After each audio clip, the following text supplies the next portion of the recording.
Reliable academy की तरफ से UPSC, bank, IAS, SSC, MPSC, railway की तैयारियों के लिए हाईटेक वीसेट की ग्रैंड लॉन्चिंग मुंबई के सहारा होटल में किया गया। इस ग्रैंड लॉन्चिंग के टाटा नेल्को के साथ मुंबई टॉप 100 कॉलेज प्रतिनिधियों ने भाग लिया। इस कार्यक्रम में मुख्य अतिथि के रूप में रविंद्र शिवसे, स्पेशल आईजी महाराष्ट्र राज्य human right commission Sanjay Gupta, Tata Nelco के टेक्निकल हेड, विविध एजुकेशन सेंटर के विनोद गुप्ता उपस्थित रहे। यह कार्यक्रम रिलायबल एकेडमी के चेयरमैन व फाउंडर मनोहर पाटिल द्वारा आयोजित किया गया। इस ग्रैंड लॉन्चिंग का मुख्य उद्देश्य महाराष्ट्र के अन्य राज्यों के मुकाबले आईएएस, आईपीएस, अन्य कॉम्पिटिटिव एग्जाम की तैयारियों कॉलेज से ही किया जा सके। यहाँ उपस्थित मुंबई के टॉप 100 कॉलेज के प्रतिनिधियों ने तैयारी को लेकर अपने सवाल पूछे और प्रश्न का उत्तर मिलने के बाद अपनी सलाह भी दी और इस कार्यक्रम में सराहना भी किए। कार्यक्रम में आईपीएससी रविंद्र शिवसे का मार्गदर्शन भी मिला। जो है किस तरीके से टेक्निकल एजुकेशन देगी जो आने वाले दिनों में यूपीएससी, एमपीएससी के बच्चों को कारगर साबित होगी। ये वीसेट का एक मतलब ये है कि इसमें ना टू वे कम्युनिकेशन, जैसे सर ने अभी बोला कि टू वे कम्युनिकेशन में हम लोग तो जूम भी है, गूगल मीट भी है, वहाँ से भी ऑनलाइन लेते हैं। लॉकडाउन में सब लोगों ने लिया और इसमें बहुत फर्क है। इसमें यह फर्क है कि क्लासरूम में स्टूडेंट बैठा है, उसको क्लासरूम का फील आएगा और वो सैटेलाइट के through two way communication in the sense में उसको पूरा फील रहेगा कि मैं क्लासरूम में बैठा हूँ, मुझे टीचर पढ़ा रहा है। वो इंटरैक्टिव टू वे कम्युनिकेशन रहेगा, उसमें doubt solving, competition, test series, material वो सब इंक्लूडिंग रहेगा, इसलिए उसको क्लासरूम का फील आएगा। और जो दिल्ली बेस्ड फैकल्टी है, जो पुणे बेस्ड फैकल्टी, जो कोर फैकल्टी, जो यूपीएससी की एस्पिरेंट के लिए जो प्रॉपर जो वैल्यू एडेड जो इनपुट देने होते हैं वो लेवल की फैकल्टी का गाइडेंस को क्लासरूम में इन हाउस मिलेगा ऑनलाइन के थ्रू। या ऑनलाइन इसका मतलब अपना ऑनलाइन का जो लास्ट कोविड में हमने जो फेस किया ऑनलाइन में, जैसे जूम और गूगल मीट, उससे बहुत डिफरेंट रहेगा, इसमें कोई संदेह नहीं है। क्योंकि वीसेट एक इंटरैक्टिव प्लेटफॉर्म है, उसका सब मैक्सिमम स्टूडेंट को उसका बेनिफिट मिलेगा। अभी 100 college near about means her college में से हम लोग 100 स्टूडेंट भी पकड़ेंगे तो भी 10,000 स्टूडेंट नियर अबाउट वो एक लेक्चर को मिस सुन पाएंगे, उससे इंटरेक्शन होगा।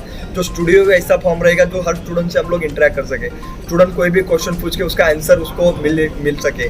ये लेवल का एक नया इनिशिएटिव है, ये रिलायबल ने और टाटा मिलके दोनों ने इनिशिएटिव लिया है। ओके सर, जो ग्रामीण बच्चे होते हैं ज़्यादा इंटरेस्ट लेते हैं जो एमपीएससी है, यूपीएससी है एग्जाम के लिए, सिटी के बच्चे माइंडसेट नहीं होता, उनका बिजनेस एजुकेशन की तरफ ज़्यादा रुझान जाता है, तो ऐसे लोगों को किस तरह से आप लोग देखो, ये पायलट प्रोजेक्ट है 100 कॉलेज के लिए, यहाँ सक्सेसफुली मुंबई में हम लोग रन करेंगे तो उसका जो भी आउटपुट मिलेगा वो सेम बेसिस पे हम लोग जो भी नंबर ऑफ डिस्ट्रिक्ट है महाराष्ट्र में, जो भी रूरल कॉलेजेस है वहाँ ये सब इनिशिएटिव हम लोग लॉन्च करेंगे और दिल्ली बेस्ड और मुंबई बेस्ड टॉप फैकल्टी से उनको नर्चर करेंगे। कॉम्पिटिटिव एग्जाम्स का प्रॉपर गाइडेंस बेसिक से लेके एडवांस तक उनका जो सिलेबस ओरिएंटेड उनको जो पढ़ाएंगे ना, उसके लिए बेनिफिशियल रहेगा।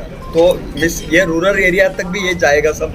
इसके लिए पहले ये पायलट प्रोजेक्ट हमने पहले मुंबई जोन के लिए इस्टेब्लिश किया। वहाँ हम जो भी स्टूडेंट का एक्सपेक्टेशन फुलफिल कर पाएंगे तो हम रूरल एरिया के ज़्यादा से ज़्यादा कर पाएंगे। पहले तो हमें सिटी के स्टूडेंट जो है उनको अवेयर करना है और उनके यहाँ वो अवेयरनेस के बाद उनको रिजल्ट देना है। सेम साइमल्टेनियसली हम लोग साइड बाय साइड हम लोग रूरल एरिया के लिए भी डेवलप करेंगे। कि मुंबई सिटी सबसे आर्थिक राजधानी मानी जाती है, लेकिन यहाँ पे आईएएस, पीसीएस के बच्चे बहुत कम यहाँ से रुझान होता है, बिजनेस एजुकेशन की तरफ ज़्यादा रुझान करते हैं। इसका कारण क्या हो सकता है? बहुत सारे रीज़न हो सकते हैं, कोई एक ही रीज़न बताना मुश्किल होगा, लेकिन ऐसे कहते हैं कि मुंबई में बहुत बार जिस तरह की लाइफस्टाइल है कि बहुत जल्दी से जल्दी सेटल होना है और उसके लिए कम से कम एफर्ट्स डालने हैं और यूजुअली ये सिविल सर्विसेज के एग्जामिनेशन जो है उसके लिए एक डेडिकेटेड एफर्ट ज़रूरी होता है। तो बहुत बार एक पीयर प्रेशर जब होता है कि एक कैंडिडेट बाहर निकलता है तो देखता है कि मेरे साथ वाले जो है उन्होंने ये कोर्स कर लिया, वो कोर्स कर लिया, वो उन्हें जॉब लग गया और मैं अपना कीमती 1 या 2 साल वेस्ट कर रहा हूँ। तो शायद उसके लिए जो एस्केप वेलोसिटी चाहिए वो एस्केप वेलोसिटी कैंडिडेट्स में कम होती है। यहाँ पे टैलेंट की कमी होगी ये कोई मान ही नहीं सकता है, टैलेंट 100% यहाँ पे होगा, लेकिन टैलेंट के बावजूद जिस तरह का एक एटमॉस्फेयर यहाँ पे बना हुआ है, राइट टाइम पे उसके बारे में पता नहीं होता है। जो पता होता है वो half knowledge is always dangerous.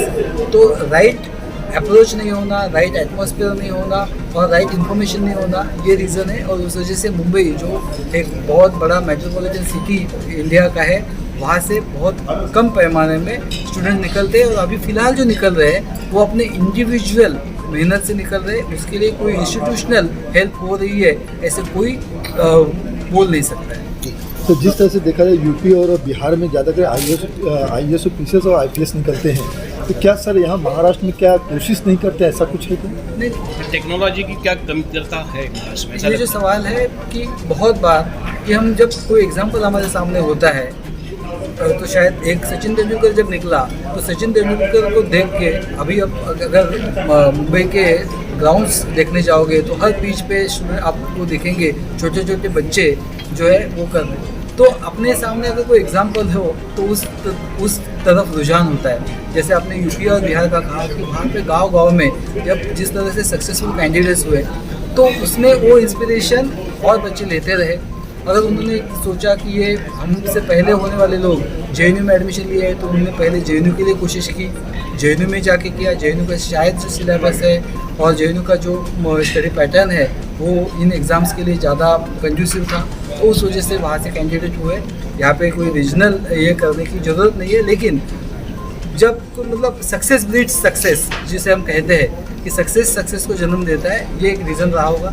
अभी अब अगर देखो तो महाराष्ट्र के कई डिस्ट्रिक्ट्स में जब कैंडिडेट्स हुए तो उनका देख के उनके पीछे बहुत सारे अलग अलग सालों में कैंडिडेट्स सिलेक्ट हो रहे हैं। और जो टेक्नोलॉजी की बात अभी हो रही है, मेरे ख्याल से अभी भी बहुत सारी जगह पे हम UPSC का ट्रेनिंग दे रहे हैं, कोचिंग दे रहे हैं, ऐसे इंस्टीट्यूशंस हमेशा ओपन हुए। लेकिन बहुत बार कैंडिडेट को वही लगेगा कि अगर मैं यहाँ पे जाऊँ तो मुझे ज़्यादा फीस देनी पड़ेगी। और वही है, एक एक कैंडिडेट को कैटर करने के लिए अगर कितने भी रिजनेबल रेट में देना चाहे तो मेरे ख्याल से बहुत मुश्किल होगा कि उतने कम रेट्स में अच्छी क्वालिटी का।